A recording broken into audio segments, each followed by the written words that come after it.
When I was a young boy in the 1950s, the circus used to come to town every year, and my parents often took me. Now, this was old-fashioned circuses with lion tamers and wild tigers and performing elephants. Not at all acceptable nowadays. But the act I loved particularly were the galloping horses that went round the ring, particularly when there was one performer riding on two horses, standing with one foot on each horse. I mean, just amazing. Now just bear that picture in mind while I tell you about Jesus coming into Jerusalem. So Mark and Luke say that Jesus said to his disciples, pop along to the next village and you'll find a young donkey, a colt, tied up, untie him and bring him to me. And so they did, and then he rode into Jerusalem on it. But Matthew has something slightly different. He says, go along to the next village and you will see a donkey, a female donkey, with her colt, her young foal, next to her. Bring them to me. And the disciples go and bring them to him, and he rides two of them. He sits on two of them. How do you sit on two donkeys? And rides into Jerusalem. But of course you can understand why I had that circus picture in my mind, because I have this very naughty picture of Jesus standing on these two donkeys and going into Jerusalem, which isn't what Matthew meant at all.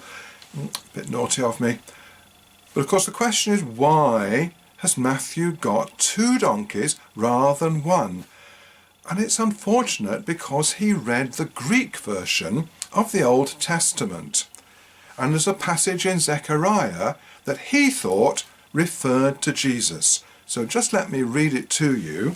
And it says, rejoice greatly, O daughter Zion, shout aloud, O daughter Jerusalem. Lo, your king comes to you, triumphant and victorious. He is humble and riding on a donkey, on a colt, a foal of a donkey. Okay, so obviously that passage is only referring to one donkey. But in the Septuagint, the Greek version of the Old Testament, there's an and in there, and it says, on a donkey and a foal, the colt of a donkey.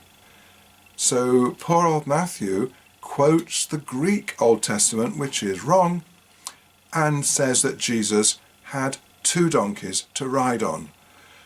Yes, Matthew does like that, doesn't he? Adding little bits and also pretending that Jesus is fulfilling prophecies, but getting it ever so slightly wrong.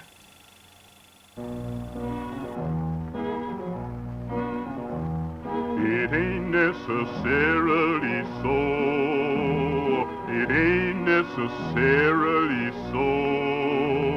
The things that you're liable to read in the Bible, it ain't necessarily